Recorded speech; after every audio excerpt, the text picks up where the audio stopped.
Welcome, ladies and gentlemen, to the second presentation of the day, which is by AFRAA on AFRAA initiatives to blossom next generation aviation professionals and develop future trainers all over Africa.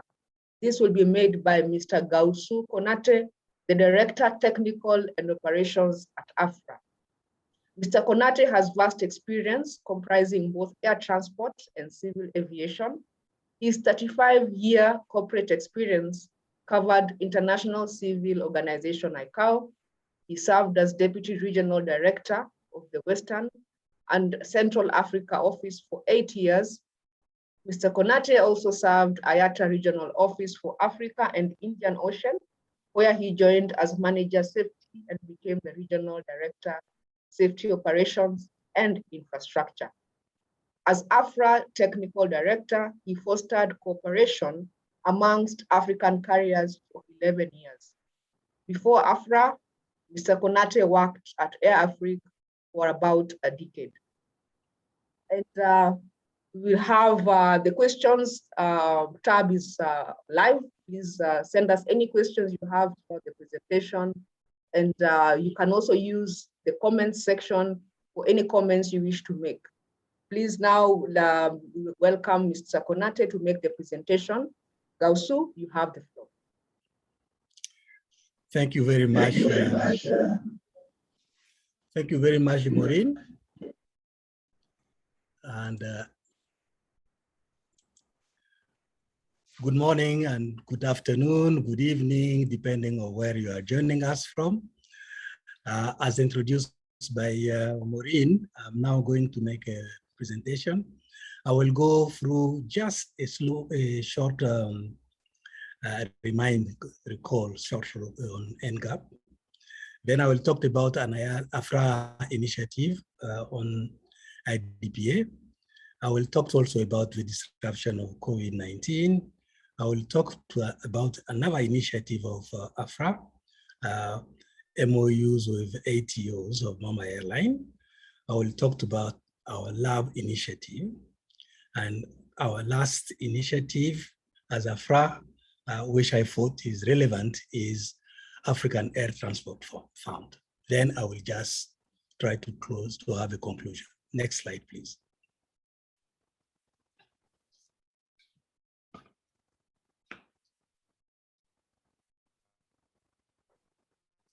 Okay, just as mentioned yesterday by Jinka, I'm just going to repeat that this IIQ initiative with the collaboration of the industry was to address the shortage of young professionals in the future. Therefore, the objective is to attract, educate, train, and retain the next generation of it. So our initiative as AFRAA obviously is to promote this particular initiative. Next slide, please.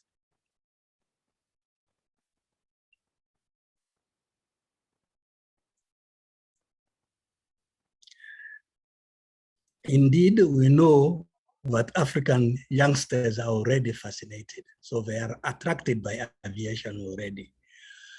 Therefore, AFRAA related NGAP initiative include the education and training of aviation professionals. The development of the competent future aviators require high qualified instructors all over the continent. Hence, the 51st AFRAA Annual Assembly endorsed the resolution ADA 5112 relating to instructor development program for AFRAA Mamba Airline. So the objective of the program is to develop 100 highly qualified instructors and make sure that they are disseminated all over the continent so that wherever a need for training arises, we have a readily available instructor. So far, for 2020, we engaged 17 instructors, and among them, actually, AFRAA sponsored 10 of them.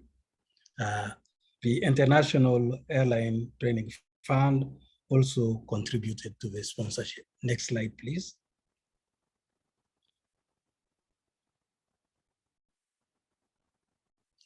COVID disrupt the growth trend of leading to NCAP. So AFRAA set a recovery plan on 9 pillars to ensure business continuity during this period. By August 2021, air passenger traffic reached 46% compared to the same month in 2019 in Africa. Various challenges such as border closure, vaccine availability, and vaccination rates set the slow pace of traffic recovery. Air traffic may recover 2019 data in 2023, 2024, or even 2025, depending on where you are.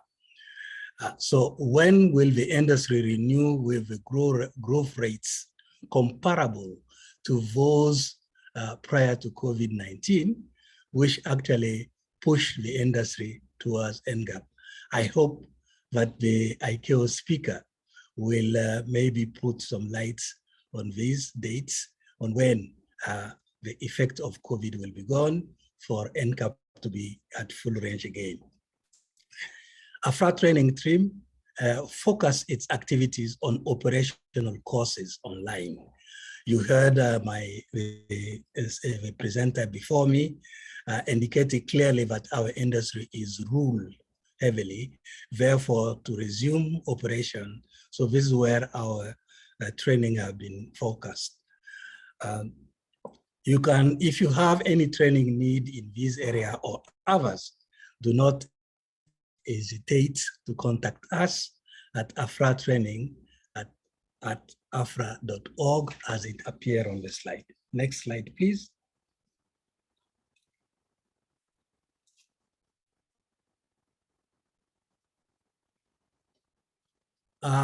This is about an AFRAA initiative again. AFRAA cooperate with Mamba Airline ATOs to increase the contribution of their instructors in the regional human resource development of aviation industry. Therefore, we propose MOUs to ATOs of Ethiopian Airline, Kenya Airways, Royal Air Maroc, and Egyptair. As we speak, we already signed the MOU with Kenya Airways, with Ethiopian, and Royal Air Maroc. Indeed, we already start implementation, I think, with the 2 of these 3 airlines already. Next slide.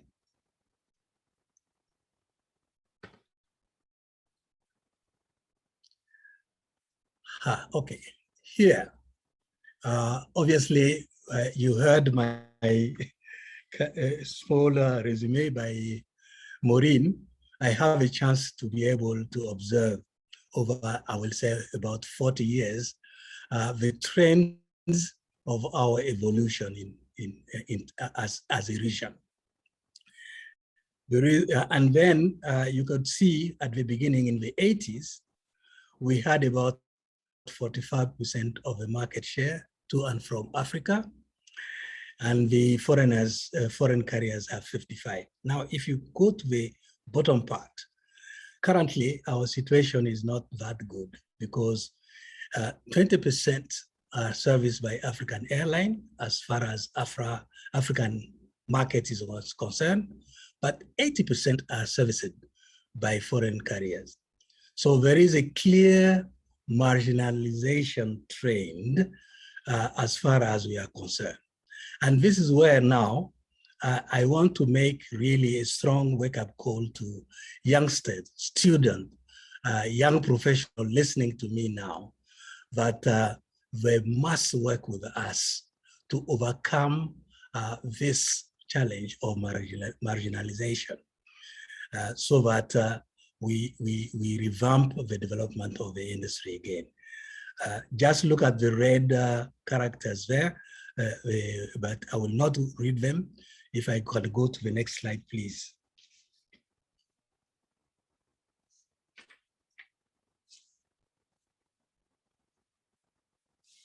So definitely here at AFRAA, we do heard loud and clear that wake-up call.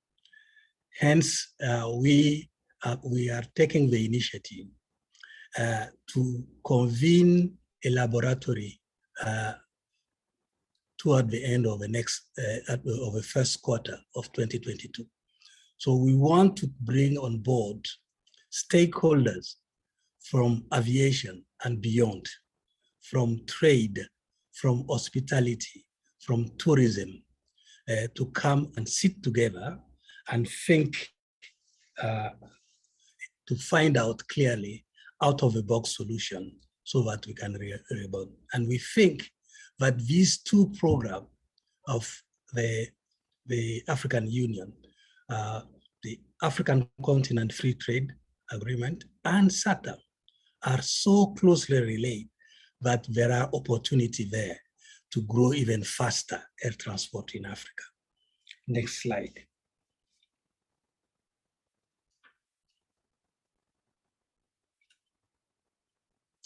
So that's why we are convening that.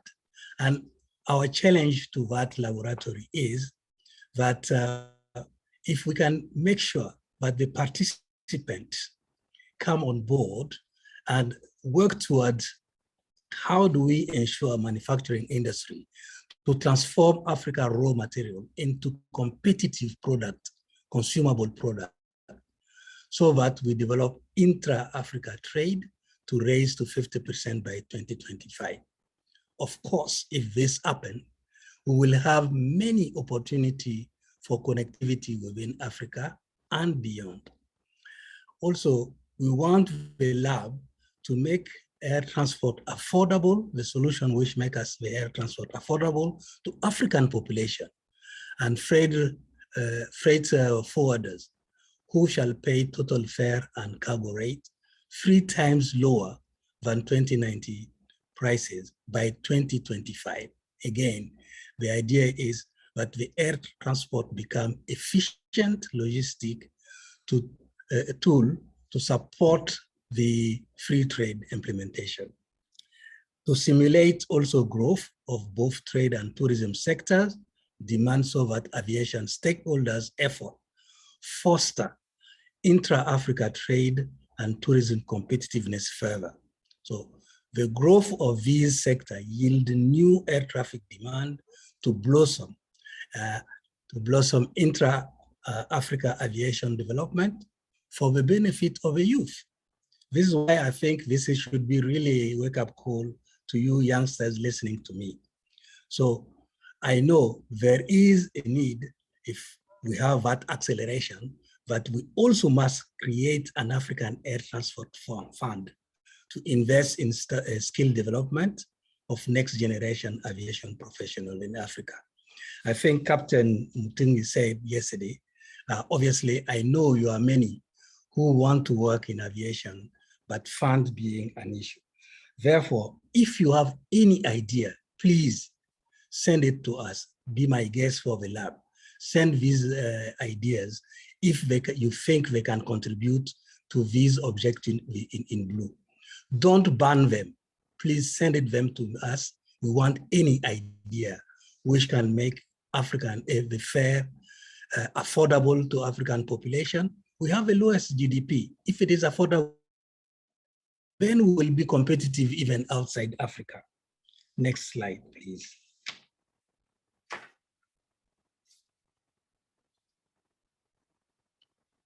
So just to sum up what I have covered, so to blossom next generation aviation professional, AFRAA took initiative to promote the NGAP program, to establish our instructor development program for AFRAA Mamba Airline. We came out also with a recovery plan, AFRAA COVID-19 recovery plan, so that with other stakeholders, we reduce the devastating effects of COVID and the duration of the disruption. So again, for that, obviously, we think at that period, we had more opportunity to train when the tools were down, and they are still down. So please, again, do not hesitate to contact our training team if you need training. We also have an initiative to ensure the contribution of instructors of our Mamba Airline. To that effect, we already signed, as I said, free MOUs with free ATOs of AFRAA members. So our last but one initiative, obviously, is the transformation laboratory we have convened for the end of the first quarter, where we want to see stakeholders from trade, tourism, aviation, so that we can foster the growth of the activities in all these sectors, which mean for us, obviously, more opportunity for air transport. Lastly, but not least, so we think if we accelerate the recovery through the continental programs, definitely we will need to create also an African Air Transport Fund. With this, I will just finish here, Maureen, and you can see our email address there for training. Thank you very much for listening to me and giving me the opportunity. Stand by for any questions. Thank you very much, Gausu, for your very insightful.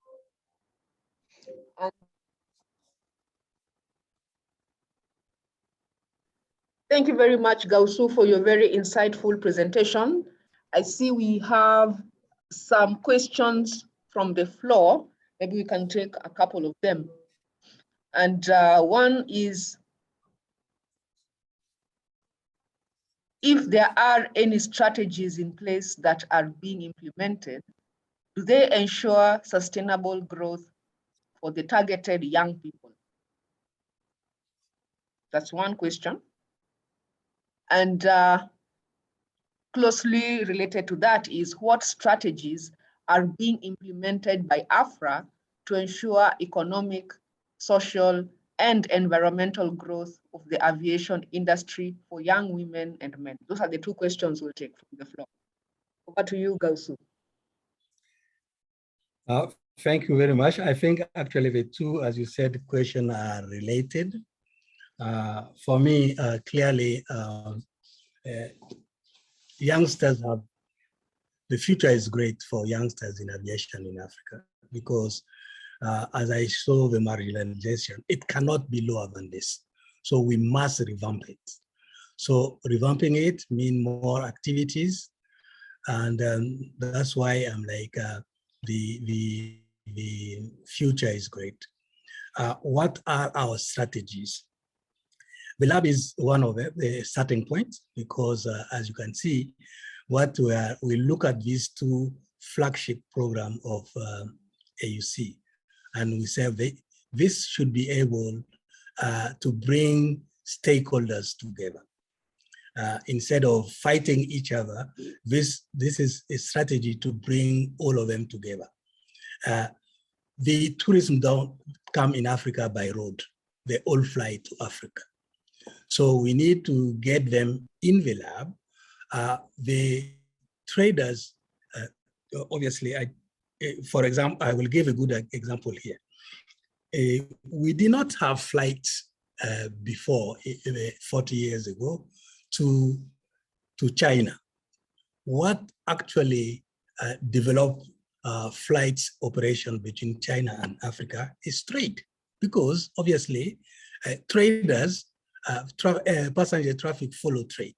So if you have trade, if you have exchange of goods, for sure the traders will be obviously be on that route. Hence now, from zero flight between Africa to China, we have many African airline, even Chinese operator operating on that route now. Therefore, if we bring in the room the traders, so the manufacturing sector, and to say, why should we be always exporting cotton wool? raw material, coffee, cocoa, you name it, gold. So if we now convince that we show that in the lab and listen to the manufacturing sector, what can we do to make sure you reach a certain percentage of transformation? Can we set some goals? And then what are the hurdles? And we address them. So clearly that will put some pressure because obviously people will be like, aviation cost is high. So how do we reduce them? This is why I even call you. If you have any idea, do send them to us. So that the second piece there, but for sure, if we get the tourism sectors express the issues and we also express our issues, and together we found out of the box solution, then we will be able to have all these sectors growing, which obviously help each other. If the trade develop, aviation will develop, and the more competitive is African aviation, then they will support that efficient support to trade and to hospitalities and so on and so forth. So our strategies, as you can see them, is to bring the stakeholders in aviation and beyond to work together and make sure that we don't remain in that marginalized position. Parallelly, we need to make sure that we have training facilities, training activities of the youth. I hope I respond to these two questions. Thank you very much, Gausu, for adequately responding to these questions. To inform participants, all the PowerPoints will be shared post-event, and you can also review the proceedings that you may have missed or you wish to look at the conference platform, which will be left live for the next 2 weeks. So if you wish to follow a session you missed, or you wish to review a session that you had already followed, this will be available in video on the platform. We now will be proceeding to the next presentation of the day, which is by IIQ on the IIQ NGAP program. Please follow the session through the session platform. Follow the link to presentation number 5. See you at the next session. Bye-bye. Thank you.